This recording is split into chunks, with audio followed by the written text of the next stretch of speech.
hərdən danışmaq da lazımdır. Tam səmimi deyirəm, ilk dəfə içmə bu qədər danışıram.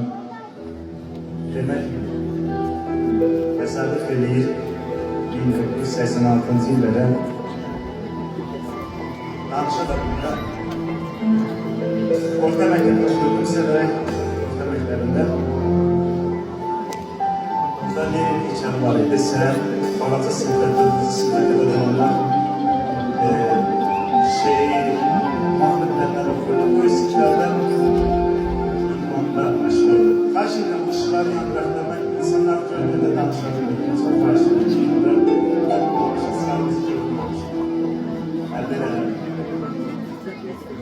Demek məktəbdə də hamı bilir ki, mən oxumağı bacardım səsini, çünki Rəhmətən hamı səsi var.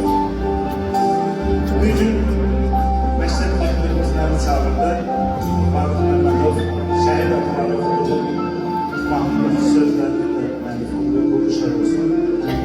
Mənə dedi ki, ged, evdə atana dedi ki, səhər Şərif rayonunda müsabiqədə səni də varsında müsabiqə edin. Sevincərək gedim evə. Anım xəmir edirdi. Gücü kimi yadımdadır. Atam oturmuşdu, dedim ki, bəs direktor belə dedi. Anam əllərini açdı, dedi ki, inşallah bizim də pəncəliyə bu gün doğar. Şükürlər olsun doğurdu. Gözəl də doğurdu, amma heyiflər olsun ki, anam görmədim. Mənim ilk albomunu çıxacağını gündən 3 gün əvvəl anam rəhmətə getdi. İstəyirəm ki, o mənim görürüm, istəyirəm.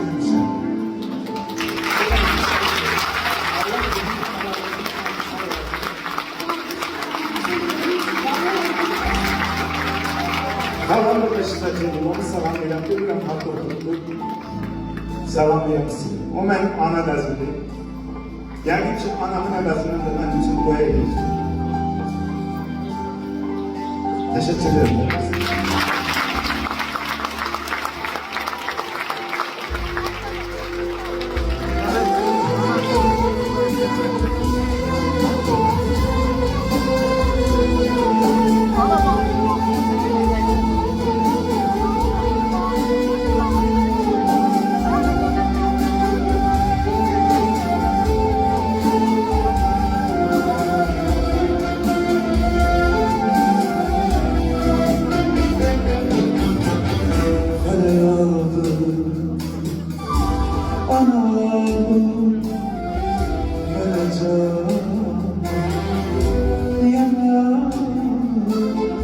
Derde düşmüş bu yürek alışamıyor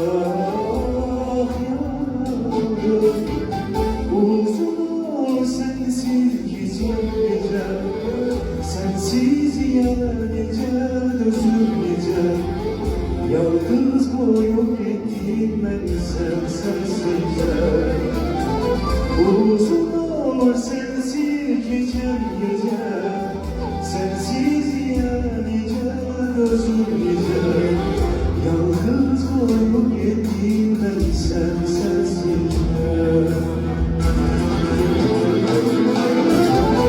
kavuşam yana kim yanacak yine kaldım yana kim yanacak o yanam kıymasın bana ilaçsız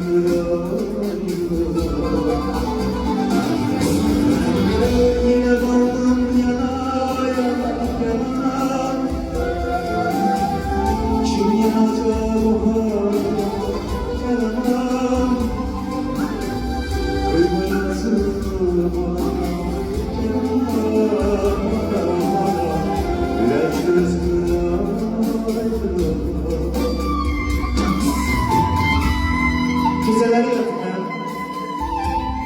Algılara bakmayalım. Arzusuna çekmeyelim.